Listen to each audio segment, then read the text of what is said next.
All right. Hello, everybody. Welcome. Welcome to Poster House, the first and only museum in the US dedicated to the art and history of posters. My name is Jillian. I'm the program's coordinator, and we're thrilled to present tonight Dafi Kühne in conversation with our executive director, Angelina Lippert, to celebrate the launch of his new book, Poster Cult. The book is available. Woo, woo. The book is available in the shop for purchase near the entrance of the museum, and Dafi will also be selling some of his prints after the talk, his posters, yes, after the talk. And if anybody has any accessibility needs any masks or earplugs or anything like that, it's available at the front desk. And without further ado, please enjoy.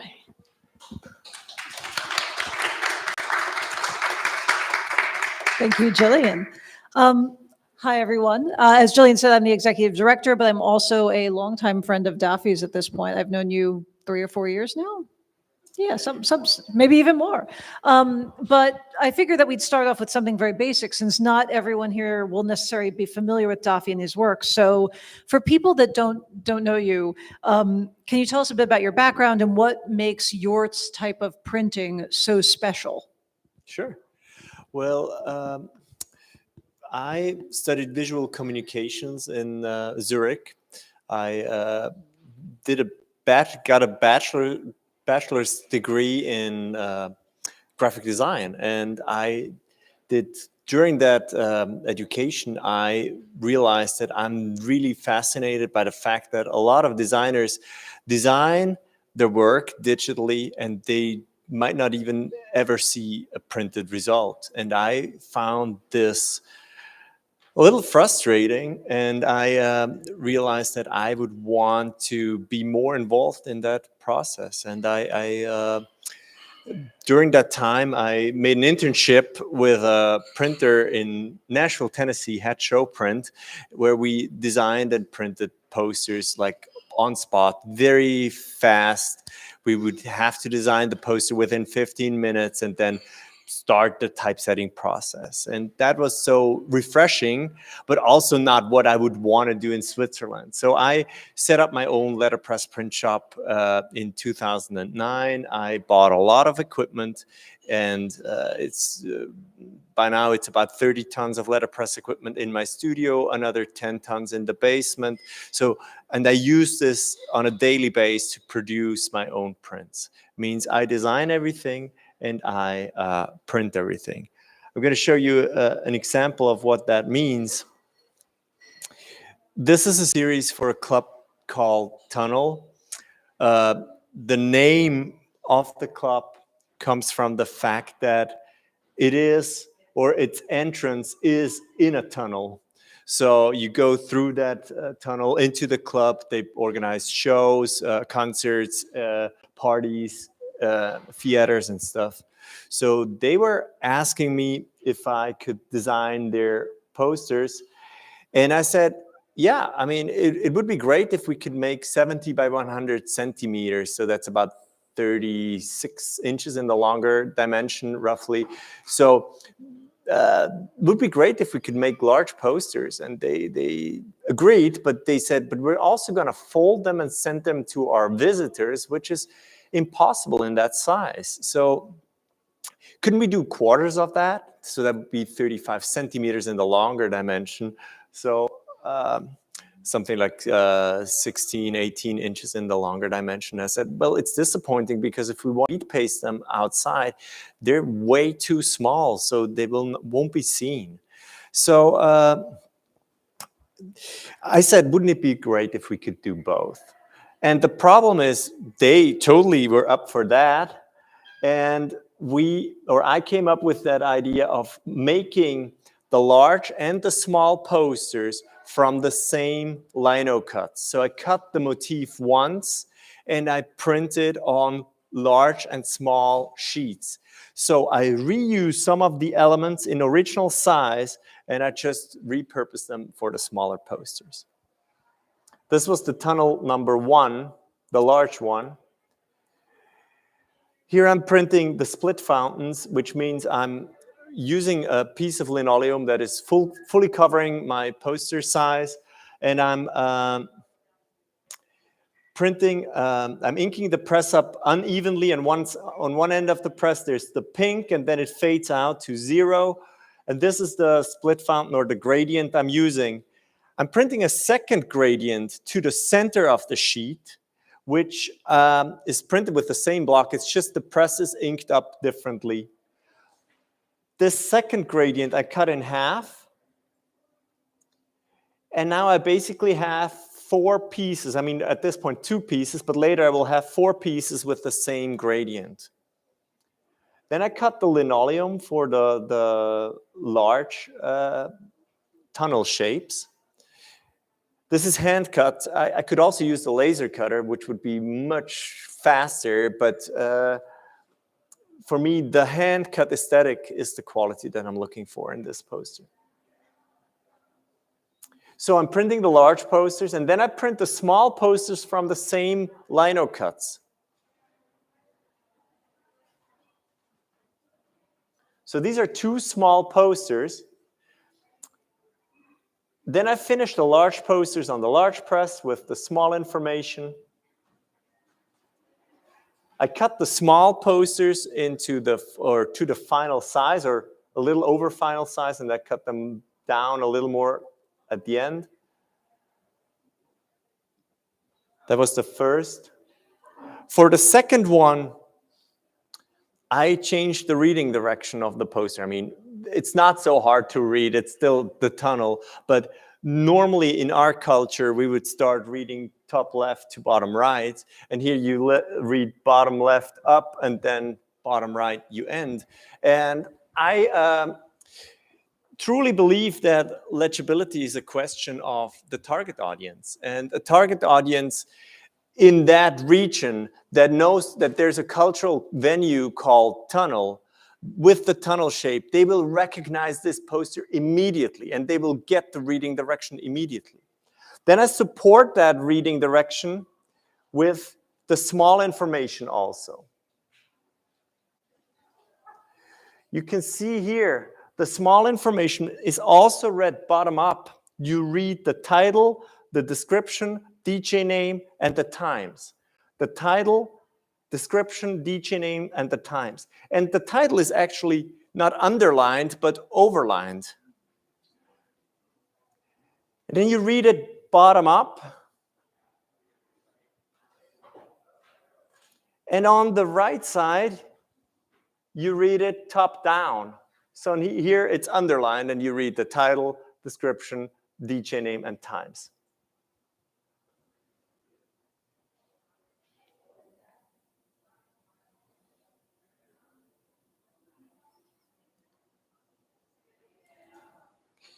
For this poster, I cut modular pieces like wood type, poster type that has been used traditionally, but I cut this from lino because I want to be able to shift these letters during the printing process. So I print them, I shift them, and I print them, and I shift them.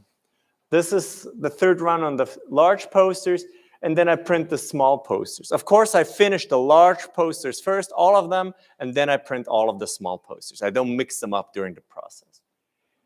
And then the small ones are the top section.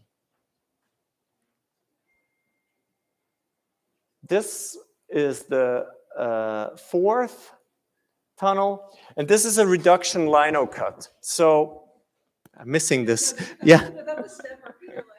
Sorry. So I'm printing the first run, and then I'm reducing the shape, and I print it again.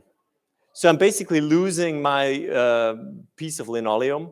So here I'm transferring my digitally designed motif onto the linoleum, and I use a box cutter for this. So I'm not looking for precision when I'm cutting these shapes. I want the analog quality of the hand cutting. So again, I have 2 small posters here, and I have the large posters. The small posters in this case, the client stepped up the quantity, and I finished it on a Heidelberg printing press, which is the same printing principle, it's just an automatic press.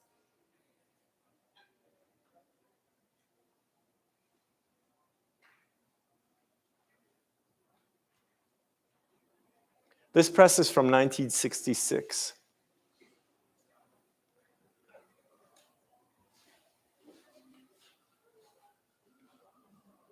And I'm not losing any paper. I'm using the whole sheet. I'm cutting it in half, and then I print the small posters.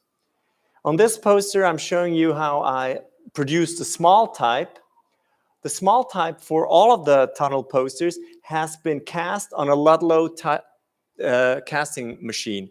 The Ludlow casting machine is a tool that has been used in newspapers to cast the headlines. I'm typesetting matrices, brass matrices, that I'm then putting in my caster, and I cast hot metal that is water cooled immediately, and about 5 seconds later I have the cooled slug. Casting takes about a day. This form on the press is about 100 kilograms, so it's really heavy.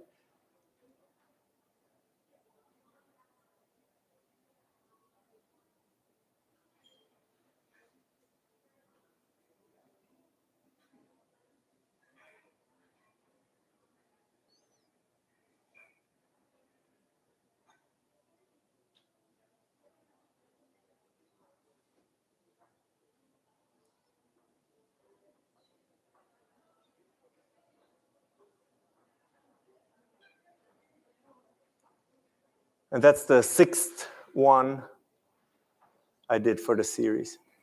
And sometimes with a small client, they love the idea of the posters being wheat pasted, but somebody's got to do it. So at the end, it's me who does the wheat pasting for this club. Yes? How many posters have you done for Tunnel? I've done 6 different posters for them, and the large and the small ones, yes. Yes? I'm just curious, what is the cost of a Heidelberg press? Almost nothing. You just got to find one that is in good condition. So if you buy one with a press dealer, they would charge you a big amount for them sourcing the press and maybe servicing it for you. I found it from an old printer friend that passed away. So it was $1,500. So it's not expensive. Transportation is about, from Germany, I got it from Germany, is about another $1,500. And then it's on ground floor next to my studio. My studio is on the upper floor. So renting a crane, supporting the floors, and moving it in is about twice as expensive as buying it and bringing it to Switzerland. So the last 50 meters is the most expensive cost for me because I'm on the upper floor. 3.2 tons, metric tons. It's heavy. Now, I'm assuming not everyone here is a printer. Has anyone here never printed anything? What? Okay, go ahead. I'm glad. It's like it's only Shaquille. But I was hoping that maybe, so for the people that haven't actually printed before, that you could talk a bit more about the letterpress process. Yeah. Because these videos are wonderful, but I think just a more intimate understanding of what that is. So letterpress printing is an application of the relief printing principle. The relief printing principle means anything that is higher up on a physical form will get in touch with ink and will also get in touch with the paper. Anything that is lower on that form will not get in touch with ink and will not get in touch with the paper. So the paper or the ink transfers directly from a relief profile onto the paper. Letterpress printing, you can do this with any material. It doesn't need to be metal type. Traditionally, it was metal type, but also traditionally, they used wood carvings, they used magnesium plates, they used plastic tape already in the mid-20th century. So there was many experimental materials over the years.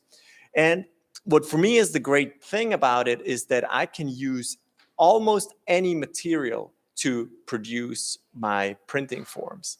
Anything that is flat and kind of sustainable on press doesn't dissolve or just disintegrate on the press, I can print with. And the potential for me lies in the fact that over the past 40 years, since the 1980s, letterpress printing has not been developed any further. It's just been sitting still. And the whole digital, all the computers, all the digital tools that we have, all the material research over the past 40 years is now so easily available to me that I can apply this for letterpress printing. So letterpress printing is anything I can print on a letterpress printing press, basically. And I've seen you do some amazing things with non-traditional materials. I know that you don't have it on this slideshow, but the one you did with glue, like dried Elmer's glue that was raised, and to get a relief out of that, that was incredible. So you're very well known for using innovative materials or stretching the ability of a material. Yeah. Further than it's been before. And because of your kind of renown in this field, 2 years ago, I took your typographic printing program course. I am not a printer or a designer at all. I think I was the least experienced person that you've ever had on this program. We have one of our recent educators, actually, who is a real printer, took that and probably did a lot better than I did. But can you talk a little bit about the typographic printing program? Because that's such a unique thing in the space, why you started it, what the purpose of it is. Yeah. Well, one thing is that while teaching at different universities in Europe, but also in the US, I've realized that very often for the students, the time is lacking to really fully explore the potential of a design project. So you design something, but you cannot really spend as much time as you would want to do the project. And also for me as an educator, I've been asked some impossible tasks by universities. Can you come and teach with us for a week? We will only pay you 3 out of the 5 days because 2 of the days you give them homework. Like, well, I can't give them homework if I'm operating presses. We would like you to teach physical typesetting, but our print workshop is a mess. We would also like you to design something with the students that we can later present in a graphic design magazine. Like, how should I do this in 5 days? It's impossible.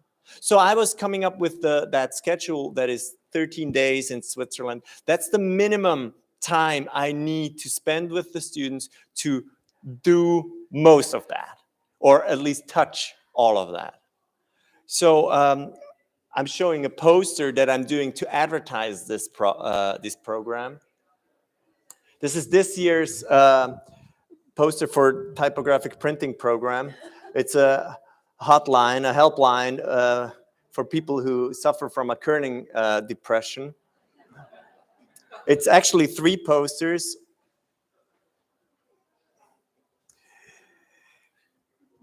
I'm showing parts of the video of how I did that. Here I'm using, the problem is if I want to use that many R's on a poster, I need to have that many R's, and I don't. So I'm using a pantograph, which is a traditional tool to produce letter forms, to cut the type that I need for this poster. I'm following with a tracer, I'm following the original piece of type, and here the router is cutting the exact same movement.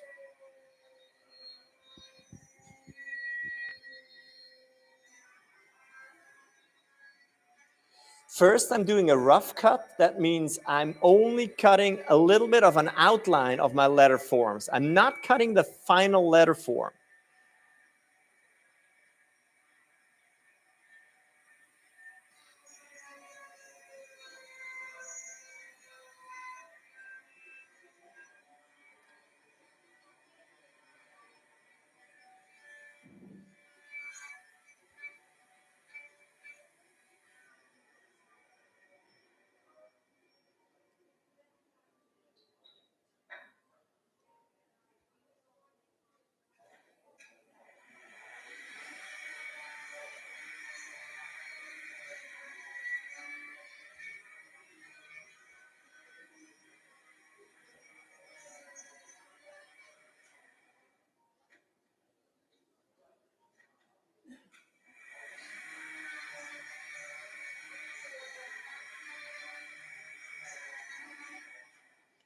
So now that I've cut my, I don't know how many R's, the rough cut, I'm changing the router bit, and I'm also changing the diameter of my tracer. Because before that, my tracer was bigger than my diameter. That's why I didn't touch the outline of my letters. Now I'm using a very, very small router, and I'm just cutting off the very last bit.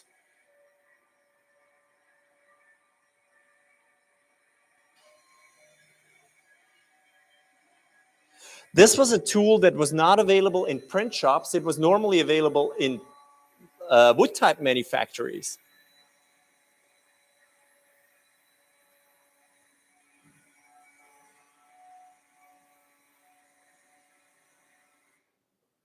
All the corners, the inside corners, have to be trimmed by hand, manually.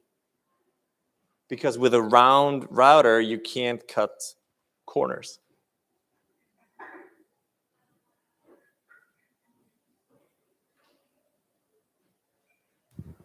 And how often are you replacing or creating new wood type like this through this method?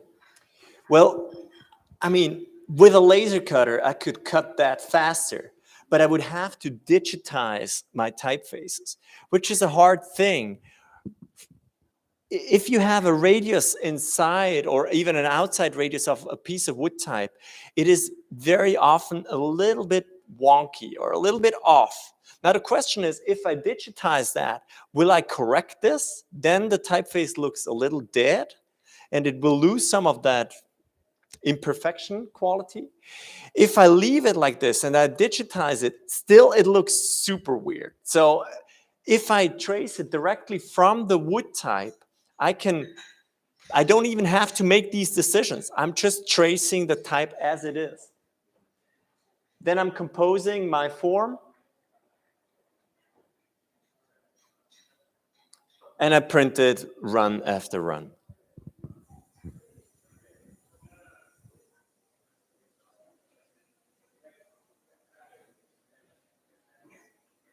And how these posters are used for the typographic printing program, do you just send them out or are they on the streets? Like what's the functionality of these particular posters compared to your others? Yeah, I mean, these posters get sent out to universities.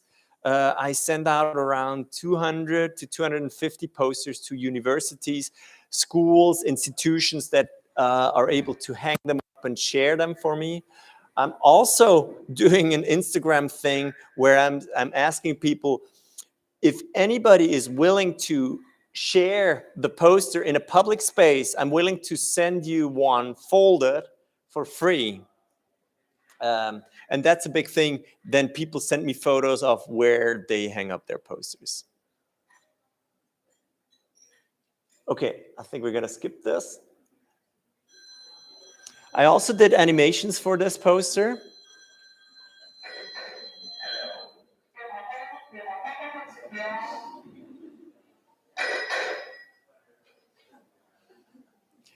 So these animations are all done from photographs of the actual poster. So it's not like a digital composition, it's the real print that I photographed.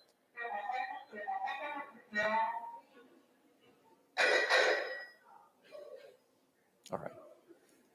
Every year, how many students come to and what is the background of people that come to it? Not just design historians who have no skills, but like what?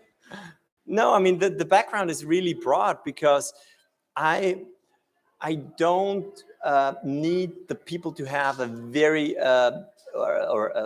already a background in design or education in design. All I need is a group of people that is motivated to do this because we're gonna go through all the basics anyway. So we have the youngest participants are, I wanna say 18, and the oldest participant was 74, and we're doing this for 13 days intensely.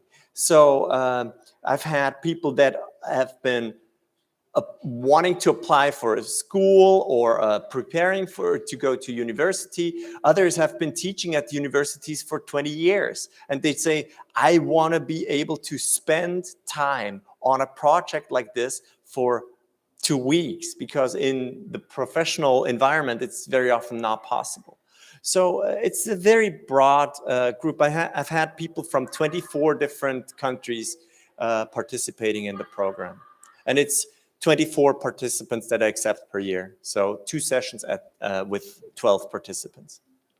Another thing that really sets apart your work from the rest of the posters being produced now is size. Why print so big? And we'll see examples of this after in the reel. Why print so big, and what challenges are presented by that?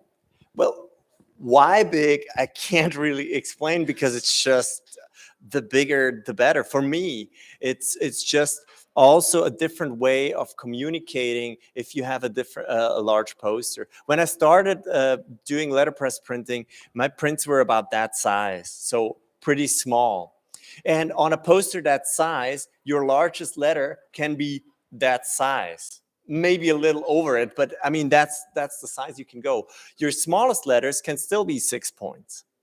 Now, on a larger poster, that size, you can use a much larger typeface, but you can still go as small as 6 points. So it's a different way of designing, and it's a different way of communicating. And also, if you hang up a Weltformat, which is the traditional Swiss format outside, it can really speak. But if you hang up a smaller poster, it's really hard to get that volume. So for me, it was a challenge of designing the posters differently, but also being able to produce posters is technically not so easy, because for this poster, this is Weltformat. It's the same size as this one here. So there is no printing press that is a single person operated printing press that can print these sheets in one pass. So in, I think, 2018, I got offered this press, and I had a large press already. I got offered this press. It was sitting in Italy, and I did quite some research, because I knew I need a large press. I probably need the largest I can get. And if I can get a bigger one in 5 years from now, then I would want that also. So I'm not going to buy this press if it's not really the biggest one I can get. So I did a bit of research on what are the biggest presses, and these are all the presses that were on the photos. And this is the one I could get. So I found it in Italy. Our family holidays, we moved them a little bit through Italy, which was beautiful. I had to pay it in cash. I don't speak Italian, so I just put the cash on the press and said, like, I get it, and you deliver it, and he really did. This is the press when it arrived. This is how we moved it into the studio. This is also 3.2 metric tons, the same weight as the Heidelberg.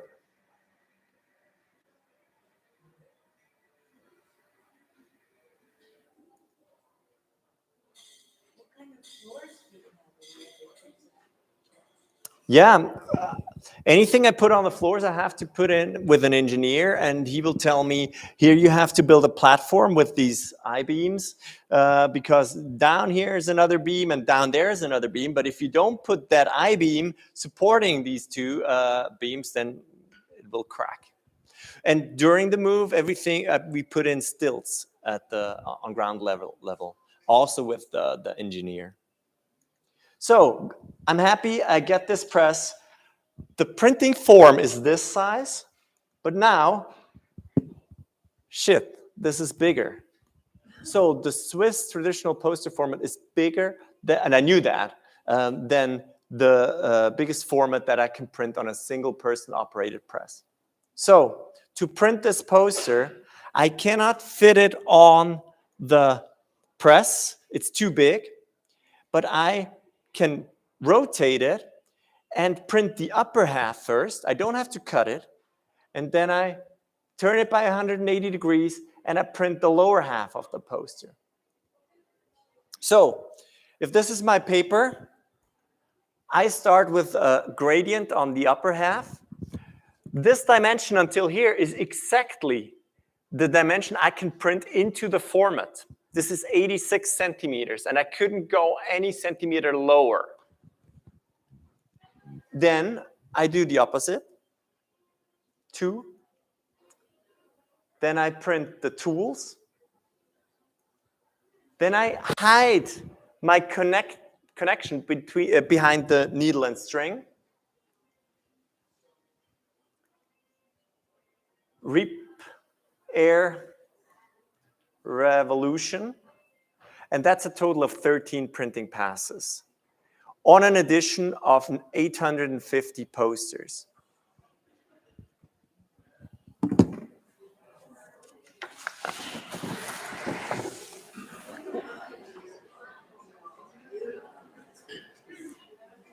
And that's all hand-cut linoleum.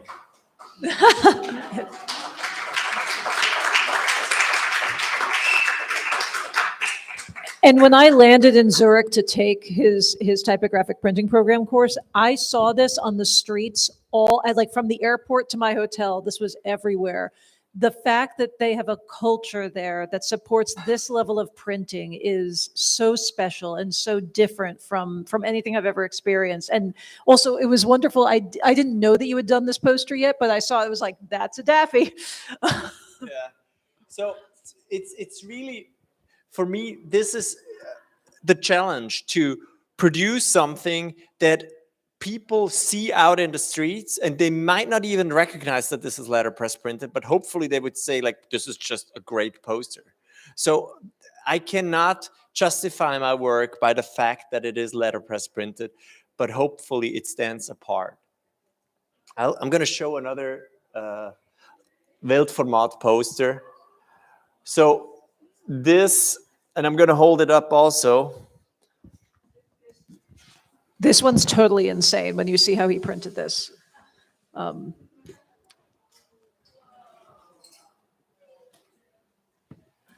This is printed in 23 printing passes. So each sheet ran through the press 23 times. It's almost with a feeling of texture. Yes, yes. Yeah. I mean, the thing is this, in letterpress printing, if I print white or just a light tone on a dark paper, and this is dark blue paper, that's the color of the paper, it will sink in and it will be like milk, so you won't even see the contrast. So I have to double, triple, and I have to actually print it 6 times to make it covering and glossy. So I was proposing this poster to the client, the institution, and that's a regular design proposal. Like any other digital designer, I go to the client, I present my design that I've been working on for at least, normally a poster design, I work 3 days on a poster design, so I'm going to the client and I'm nervous and like, hopefully they're gonna take it. And then I gave them 3 color choices, and this was the one that I was like, I don't even know how to print that, but maybe this will be my first silkscreen print. That could be the thing here. So I'm showing them that design, and they say, we love it. We love the dark blue with the salmon or pink on top. So we're gonna go with that. And I'm like, okay, I gotta find a solution. And then they said, and you know what? We love that you really find a way to reproduce this with letterpress printing. And I'm like, okay, shit. So this is not going to be a silkscreen print. This has got to be a letterpress print now. But it's important for me that I don't restrict myself during the design process to how I could reproduce this later. I try to make the best design possible. I will work with some restrictions, like on the repair revolution. Of course, I knew I'm going to place the shape so I can print this later. But if I restrict myself during the design process too much, I will never design something that is really outstanding. So here, it's 6 passes on the top, 6 passes for this metal type line, 6 passes at the bottom. So that's 18 passes. That's 2 passes for the red, 2 passes for the red at the bottom. And then here we have a tagline with my name. That's 4-point metal type. So that's 23 passes on an edition of 400 posters. You ran 10,000 sheets. You run 10,000 sheets through the press. Yes? Question about paper. Yeah. There's absorbent paper, there's coated paper, there's heights, does that affect the number of times you're going to run it through? Do you have to choose? Absolutely. Completely different paper for that? Yeah, absolutely. And the hard thing here is poster paper that has been that is going to be wheat pasted in the city is normally blue back paper. That means it's a paper that has a blue surface on the back. It will cover everything that is below. So no traces from the old posters. Also, it's very has good qualities for wheat pasting. The wheat pasters know exactly they will soak it up overnight in the wheat paste. So they will wetten the paper so it's really wet when you paste it, and it dries up nicely on the wall. So it's good for wheat pasting, but it's actually very ugly paper. It doesn't have a nice texture. It doesn't, I mean, it prints well, but not nice. So if I want to use any different paper for wheat pasting, that means I got to order the sheets. And normally they want them printed, which is impossible at that stage of the project for me. But I'm going to order just the paper and deliver it to the company that does the wheat pasting in the city. They do it. And with this one, they tell me, yes, it's possible. We can wheat paste it. We give it to the old guy because he can do it. And then they say, but we don't guarantee that these posters stay up for 3 months. So if they come down, the city will call us like there's a poster coming down because it's part of what the city wants to be perfect. So they say the poster's coming down. I need to deliver another edition and pay for the wheat pasting if they have to repaste them. And I take the risk. But I mean, I could do it so much easier if I just ordered blue back, printed some blue on it, and then I have dark blue posters. But it's never the same quality. You never get that. And I'm not sure if you see it from back there, but you never get that gloss. I'm holding it like this so you can see the gloss in some spots. You will never get that if you use blue back because it's going to be glossy right from the beginning. So yeah, paper is a very important part of designing my work. But it's also a factor that can be a risk because things can go wrong. Yeah. I have a question. Can you elaborate more on your design process? Yeah. Of technically creating Yeah, absolutely. Conception to the printing part of it. Yeah. And the technical side of how do you implement those ideas? Sketching? Are you using a program? What's going on inside your head? Yeah, I mean, as I said, a design for a poster takes about 3 days minimum. That's what I need. There's no such thing as a quick one. Can you do a quick one? Can you do an easy one?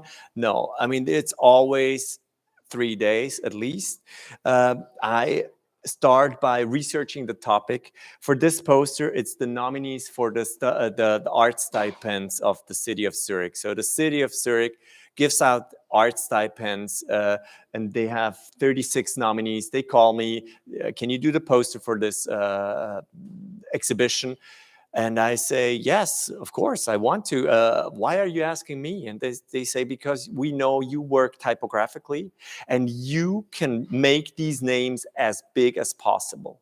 That was the task for this poster. So to make these names as big as possible, I gotta overlap them.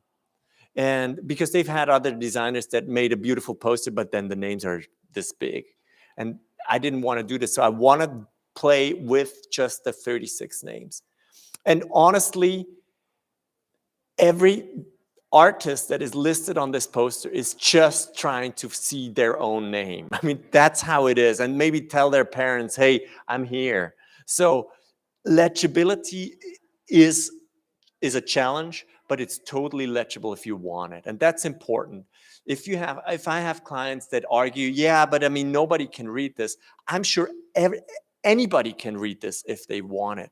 And since we have so many distractions today, digital distractions on our phone, if you see a printed poster and you spend 15 seconds to try and read it and then you can read it, that's so satisfying. And that's 15 seconds spent away from the phone that I see as positive in this case. So I start by overlapping these names. I start by modifying it until I feel I have something that reminds us of the density of the city, of the density of the art world. And that's this. It's a pretty simple design for this. Now, other challenges with the design process, keeping in mind that you, unlike other letterpress printers, these are functional ads. Yeah. So they live in the world and they also have to be able to function in the world. Like you said, the paper can't fall apart. Are there other things you have to take into consideration when designing them as a functional object, as a poster, as opposed to a print? Yeah. I think the next poster is perfect for that.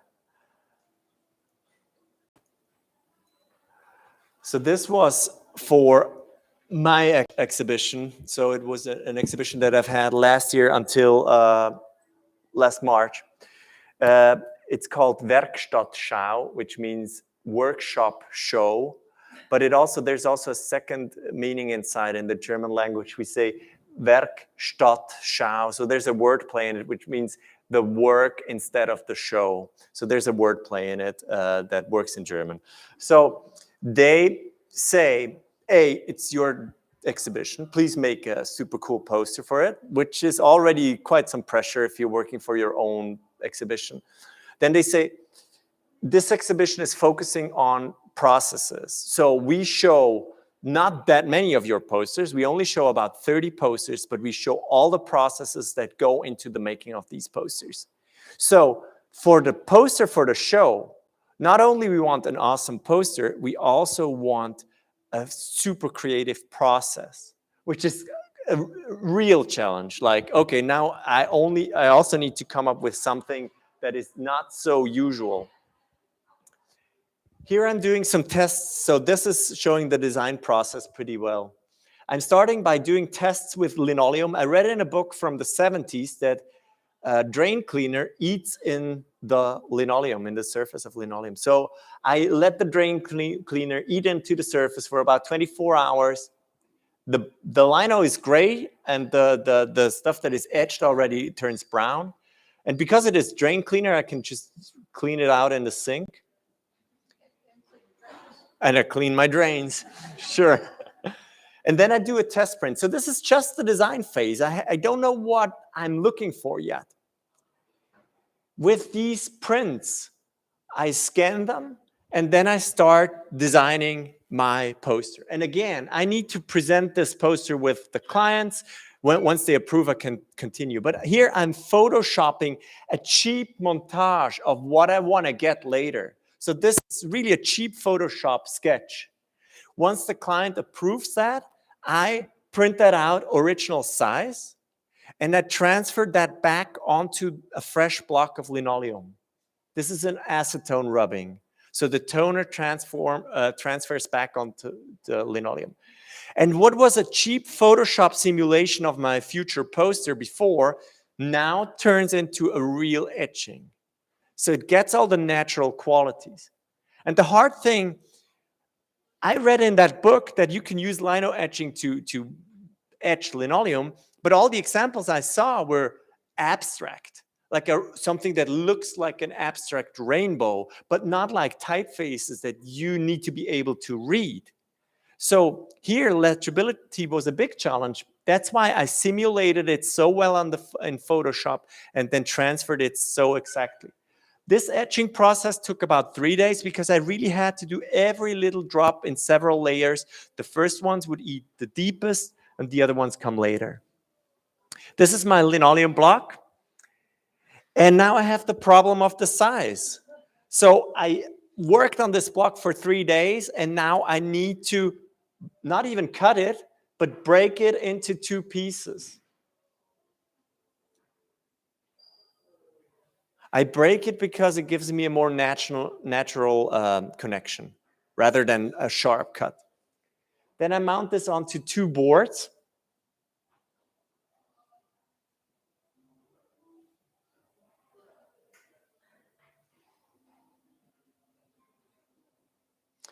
And I pull a test print. Again, this is not the production yet. It's still in the design phase. I mean, I'm set to the motif, but I need to be able to produce this now. So I'm printing just 1 or 2 copies. Maybe I did 5.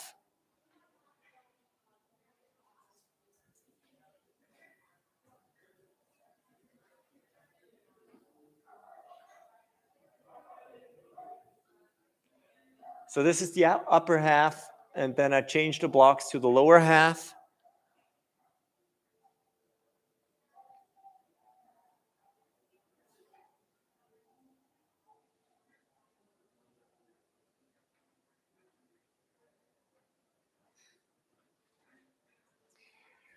So now that I have my etching and it's the way I want it, I'm gonna add a transparent paper to that, and I'm gonna do the color separation of how I wanna underlay this motif. I cannot do this in Photoshop because the Photoshop motif is not exactly what I etched. So I need to do it on the physical print. So this is my color separation. I think it was like 6 or 8 tones, or I think it was 6 tones printed in 8 passes. And I've transferred that back onto fresh blocks of linoleum that I then hand carve.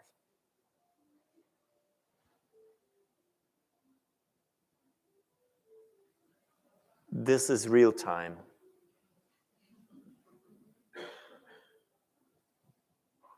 And these are my 8 blocks.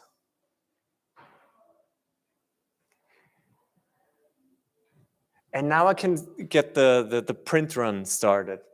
I print small batches of about 100 posters. The total edition on this one was not that big. It was 250. So 250 posters in 13 passes. I print batches of 100 just because of my drying capacities. I cannot dry 250 posters that size. So I'm printing 100, finish that batch of 100, and then I start a new edition. Also with these clients, it's very often possible to deliver in batches. So they don't need 250 the first day of the exhibition. All the tones that I use on this poster are hand-mixed recipes.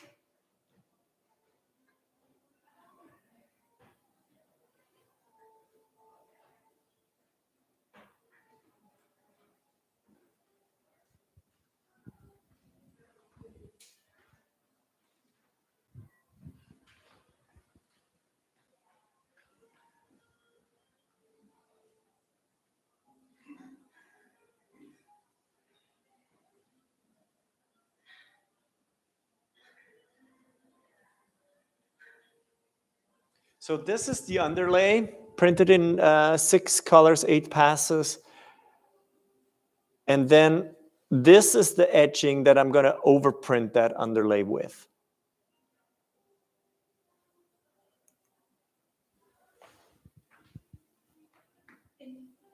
Just because I got one, you also made this into a postcard for the show. Yeah. I photographed this poster and then I printed it in letterpress printing in also 10 print runs on a postcard. Yes.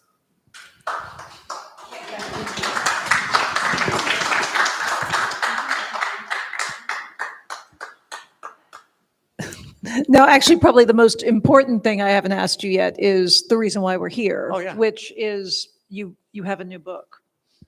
This. Why, since there already is a Dafi Kühne book part 1, why did we need a part 2? I'm sorry that you need a part 2. This was my first book that was published in 2016 with Lars Müller Publishers. And I still love that book. And I was still giving it to friends like, hey, do you know my work? Or stuff like that. But I also realized that over the past few years, I started to say like, here's my book, but it's actually from 2016. So it's a little older. None of my big work was in there. So I started the conversation again with my publisher. In the first book, we've had something like, I think 70 posters from 2009 until 2016. And since 2016, I've had another batch of about 70 new posters that would have been ready for documentation. So that was the decision why we said like, yes, it's about time to make the next poster, the next book. Now, the thing I really noticed the moment I saw this is that the printing quality of the book itself is basically at the same high quality of printing as the posters. Almost. Almost, which is actually incredibly rare in the publishing world today. Can you go over the printing process? Well, the challenge, if I go back to this, the challenge really is that you have a folder of 70 posters on a table and you don't have any digital files for that. So we need to photograph that. That's an RGB photograph. You turn that to CMYK. But if you print that, all of the prints will look very bland and pale. Yeah. So the files, I give them to the lithographer, and she added to the 4 layers of CMYK. So that's the cyan, that's the magenta, that's the yellow, that's the black. And because this one needs to be dark black, she photoshops a 5th layer that is another layer of black. So because we don't have any Illustrator files, she cannot just say like, oh, all the type we're going to print with another black. She needs to mask this and copy this on a separate layer to get this printed. Or for example, for this poster, it was even harder. You have the cyan, the magenta, the yellow, and the black. And then she has to Photoshop the gradients with the grain of the surface to make that, to reproduce that in the book. Every poster that you see in the book has been wet-proofed on the actual offset production press. That offset production press is the size of this room, also the width of this room, and it prints around 9,000 sheets an hour. The sheets are 40 inches in the longer dimension. So every poster that is in this book has been wet-proofed, means every sheet that we have 2 sheets, 70 by 100, with extracts from the posters, and we print that. That press is going to be inked up, printed for a few minutes just to get 20 sheets out in the 7 or 8 offset colors. So we use 4 colors plus 4 spot colors to get as close as we can. It's been printed in Germany, so they sent these test prints to Switzerland, and I sit down with the lithographer with the actual posters, and we compare every bit to the actual posters, and then she reworks that, and then we wet-proof it another time. And then I go and do a press check. So it's really, for me, it's really important. If we reproduce this work, we want it reproduced in the best quality we could. I mean, you could play this game another 5 times and get it even better, but I mean, it was, I want to say, good enough. So now you can really look at the book next to the posters. Now, the other thing that actually I found really remarkable about this book, from a poster nerd perspective, you have a glossary in here that blows my mind. Yeah, I'll get to that in a second. Okay. So basically what is in the book is the 70 or 65 posters we decided to print in this book. We have photographs of the processes by Peter Hauser, a Swiss photographer. We have 11 questions that I asked myself because I very often am unhappy with people's interview questions. So I said, I'm going to ask the right questions. I have a nicely written introduction by Angelina Lippert. I don't know if you've heard of her. I have another piece of writing by Christian Brendle, director of Museum für Gestaltung, the Design Museum in Zurich. And we have the glossary. That's that. The glossary is crazy. So basically, if we look at the book, it starts with the introduction, followed by posters, posters, posters. Then in the middle part, we have the 11 interview questions that are in the layout of a poster wall that is wheat pasted. Then we have posters, posters, posters. Then we have the short writing by Christian Brendle, The Cult. And then we have the glossary. and some photographs at the end. So the glossary was a big part of this project. For every poster, we have a description of what goes into the making of this poster. So here it says 13 printing passes, the 13 printing passes I used for this poster. Number 1, 2, 3, 4, 5, 6, 7, 8 is hand-cut linoleum. That's glossary point article 15 and figure 1 and 2. I go to the glossary. I find number 15 here. Number 15 is hand-cut linoleum. Here I'm listing all the other posters that have also been produced with hand-cut linoleum. And figures 1 and 2, that's figure 1. And only this side is figure 2. That's figure 3, that's something else. But here is how I hand-cut linoleum. If we go back to the project, we have printing pass number 9 and 10 is the etched linoleum that I showed you before. Glossary 14, I've only ever used it on this one poster, and we have figures 6 and 7, and that's this. We also have the glossary articles linked in all the texts, the interview part and the one by Christian Brendle. So it's basically like the best cheat sheet for anyone to figure out exactly how this happened. Well, the thing is, for me, I wanted this book to be interesting for people to just look at the posters and enjoy them. But I also wanted to get connections between the work, technical connections. So if you're interested in hand-cut linoleum, then go and check the glossary and you'll find other posters that have been, because I also know that some people are just like looking at the work. Final thing to talk about with the book before we open it up to the room is on these. So it has 3 posters reproduced. Then that means I would need to have so many more projects that we could really sit around the table and discuss something. Work with interns that are changing from time to time. They also come in 1 day a week and they have to stay for at least 1 year. I will not work with short-term interns. But also, if I grew, I would probably be managing people, which is not the right thing. It is, my practice is also based around my at this point. It's people want the design from me at this point. But I could change this, but I would have to change it substantially, and I can't grow that much. I appreciate it. Last question, maybe you can't answer. You come from such a legacy of amazing world. Do you have a favorite? Do you own a favorite that you're like, without this? Not one of yours, but somebody else's. I will not give you a name here. I do have favorite posters. I do have inspiration from the past.